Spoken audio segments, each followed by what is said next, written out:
DPD RKN Sumsel, Dewan Pengelola Daerah Rumah Kebaikan Nusantara Sumatera Selatan. Kita di sini memunculkan sebuah kondisi bahwa ayo sama-sama kita di sini, kita bekerja bersama-sama, kita berkreasi bersama-sama. Jika kita belum sanggup merubah dunia, paling tidak kita bisa bertahan menghadapi dunia yang tengah berubah.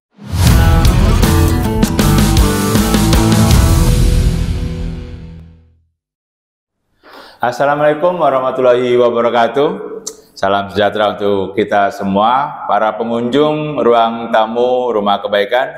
Ketemu dengan kami di Begesah di ruang tamu bersama ini owner, pendiri, ketua umum, termasuk juga ibu rumah tangga dari sebuah rumah kebaikan. Kita sapa langsung, saya takut salah menyebutkan nama, jadi pelan-pelan saja nih. Bernadette Suzana Langotukan. Benar ya? Betul. Betul. Ini yang kedua kali kita podcast ya, Mbak Susia. Yang pertama kita podcast di salah satu tempat yang yalah, dosa disebutkan lah ya.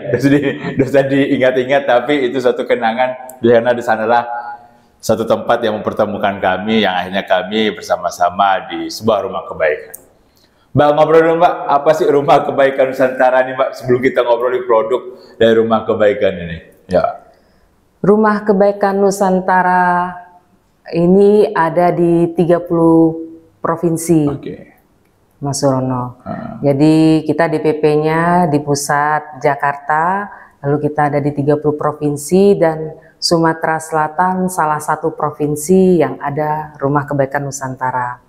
Kalau secara organisasi namanya DPD RKN Sumsel, Dewan Pengelola Daerah Rumah Kebaikan Nusantara Sumatera Selatan. Jadi kita bergerak untuk kebaikan dengan tagline-nya gerakan kebaikan, meneruskan kebaikan. Jadi kita berharap walaupun mungkin saat ini kita belum bertemu dengan orang-orang baik, dalam perjalanan kita yang akan ditemukan oleh orang-orang baik itu, dengan catatan kita tetap harus selalu baik. Nah ini Mbak, ini kan pasti pengunjung ruang tamu Rumah Kebaikan ini bertanya nih, kok podcastnya namanya Ruang Tamu Rumah Kebaikan? Berarti berada di ruang tamu yang berada di Rumah Kebaikan. Ini kita lihat ini kan, ini pengunjung ruang tamu ini baru pertama kali kami buat, tapi kami berharap yang baru ini bukan berarti tidak akan bisa memberikan manfaat, tapi akan banyak memberikan manfaat.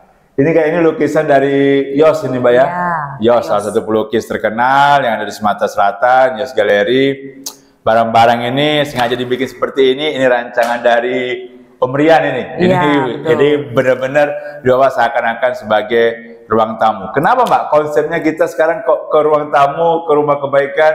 Kenapa nih? Ya, karena nama organisasinya dan nama tempatnya adalah Rumah Kebaikan Nusantara. Otomatis kan kita punya ruang tamu kalau rumah. Siap, benar. Terus ketika kita punya ruang tamu, konsep kita mau seperti apa? Kalau kemarin ngobrol-ngobrol dengan Om Rian juga gitu kan, kayaknya kita enakan pakai yang jadul-jadul kayak gitu. Jadul. Ya, yang sudah mungkin orang sekarang sudah berpikirnya yang minimalis, kekinian gitu ya. Kita kita membuat sebuah konsep ruang tamu kita, ruang tamu yang tua lah, old gitu.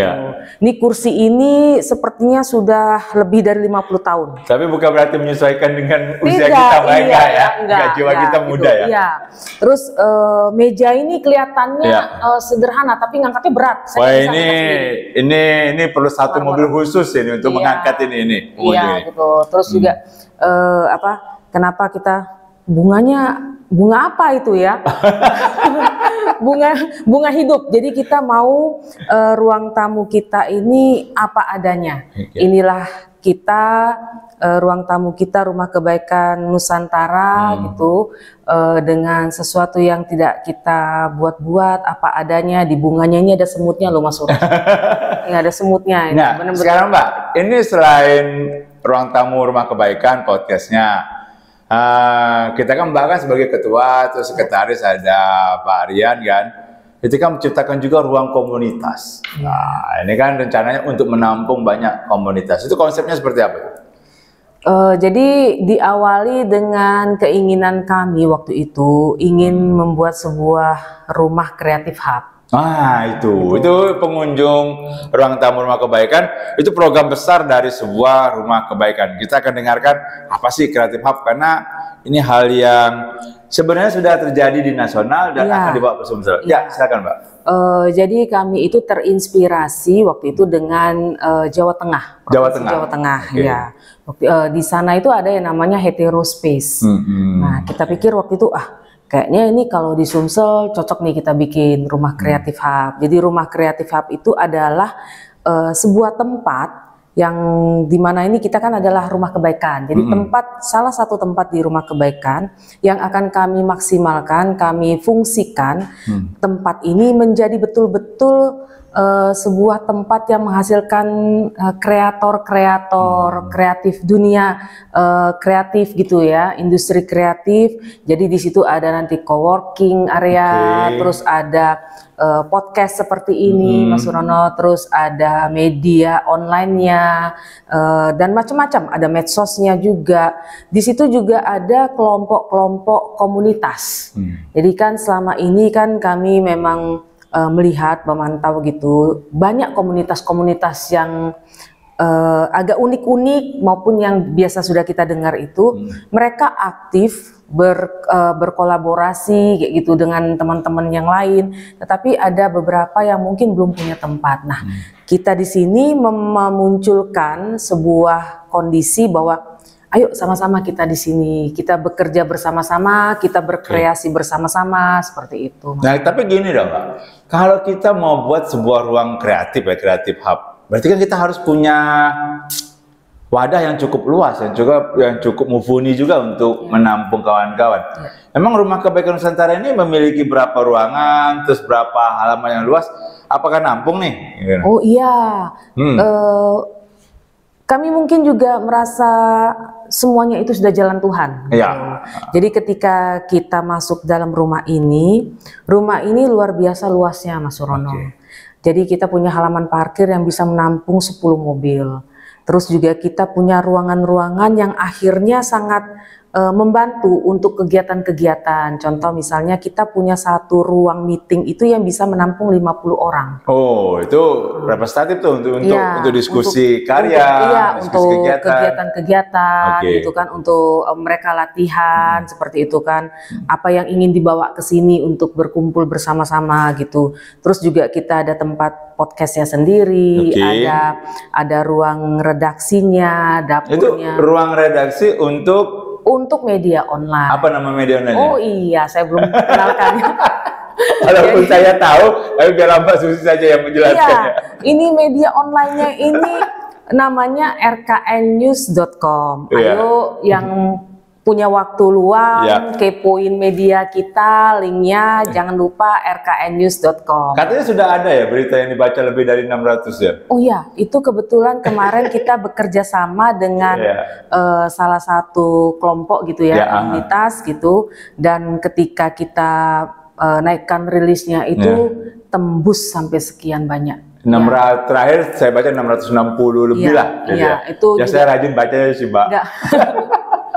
Jadi kita memang nggak pernah menduga ternyata orang masih hobi membaca, dan ini juga salah satu yang harus kita tingkatkan bahwa anak-anak muda sekarang ini harus mempunyai literasi. Gitu. Jadi saya boleh dong nambah sedikit Mbak ya, yang untuk RKN News yang media online itu pengunjung ruang tamu Rumah Kebaikan itu media online yang didirikan oleh kita bertiga ya Mbak ya, saya, Mbak Susi dan Om Rian.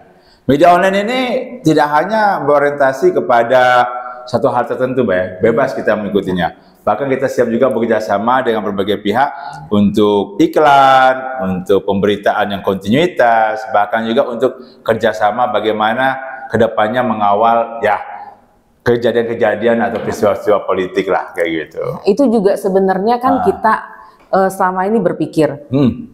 Apa sih yang mau dikerjakan? Nah, benar. Gitu kan. Terus ketika kita berorganisasi, bagaimana caranya kita menghidupi organisasi. Nah, yang kita pikirkan kemarin itu kan ketika kita membuat sebuah kegiatan tersebut mampu menghadirkan gitu kan, mampu menghadirkan dalam tanda kutip kehidupan organisasi, menghidupi organisasi, yang mana artinya ketika kita bisa menghidupi organisasi, kedepannya kita juga berharap teman-teman yang berada di dalam organisasi ini juga bisa sejahtera. Mbak, yang untuk podcast ini rencananya udah berapa banyak nih yang mau datang ke sini untuk hadir nih kira-kira? Kalau nggak salah kemarin di list sudah tembus 10 orang ya. 10 orang ya? 10 orang. Termasuk tokoh-tokoh katanya, tokoh-tokoh yang ada. Jadi siapa aja tuh? Di situ ada profesor-profesor yang masih misteri, jangan kita sebutkan dulu. Bikin kejutan, kita bikin kejutan. Terus ada teman-teman dari aktivis, terus ada pejabat-pejabat juga, ada pengusaha. Jadi ada ruang tamu kita ini terbuka untuk umum. Ya. Terbuka untuk umum. Di mana di sini kita nak begesah dulu. Begesah di ruang tamu.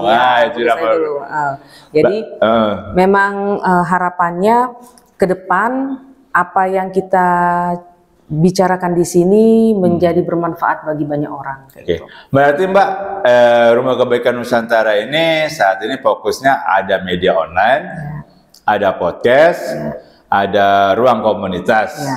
Nah, 3 hal ini mengganggu tidak sih dalam format RKN yang sudah Ini RKN kan bukan berdiri sendiri kan, tetap punya ketua umum, punya juga jaringan-jaringan yang lain. Ini mengganggu tidak? Atau jangan-jangan ini yang pertama di Indonesia itu gimana? Kalau sampai sejauh ini saya berkoordinasi dengan Ketum DPP Rumah Kebaikan Nusantara, Kak Yongki Jonaktayani, beliau apresiasi gitu ya, dan kegiatan ini adalah yang pertama dimulai di Sumsel gitu. Jadi memang selain yang sudah disebutkan Mas Surono tadi, kita juga punya manajemen event nanti, terus juga ada mental health gitu kan, terus ada UMKM corner. Jadi ternyata di kepengurusan DPD Rumah Kebaikan Nusantara Sumsel ini luar biasa, orang-orangnya luar biasa, mereka multitask kayak gitu ya, jadi bisa meramu semua kegiatan itu bisa kita masukkan dari kita untuk kita oleh kita seperti itu. Ini Mbak, ini sensitif nih pertanyaannya nih. Pak RKN kan katanya identik dengan gerakan politik ya. Kemarin kan ada yang mengatakan ini orientasinya ke politik nih. Sekarang apakah yang digerakkan ini masih orientasi politik atau sudah sosial, profit, yang lain-lain? Kalau kita bicara itu semuanya saling berkaitan, Mas Surono, nggak bisa lepas. Ketika kita bicara anti politik juga aneh kayak gitu. Karena misalnya contoh hari ini mau podcast nih, saya tahu jadwal saya podcast. Bagaimana caranya supaya saya tampilnya agak berbeda gitu? Saya pakai baju merah. Politik itu sudah. Memilih baju pun sudah politik kayak gitu kan. Jadi supaya meriah kayak gitu kan, itu sudah politik. Tetapi memang dari awalnya tadinya mengusung kebaikan, kita kan mengusung kebaikan sosial, daya saing, teknologi gitu kan. Kita nggak bisa lari dari itu. Kita tetap harus dalam koridor itu. Bahwa politik hari ini seperti apa ya, kita menjadi bagian dari itu.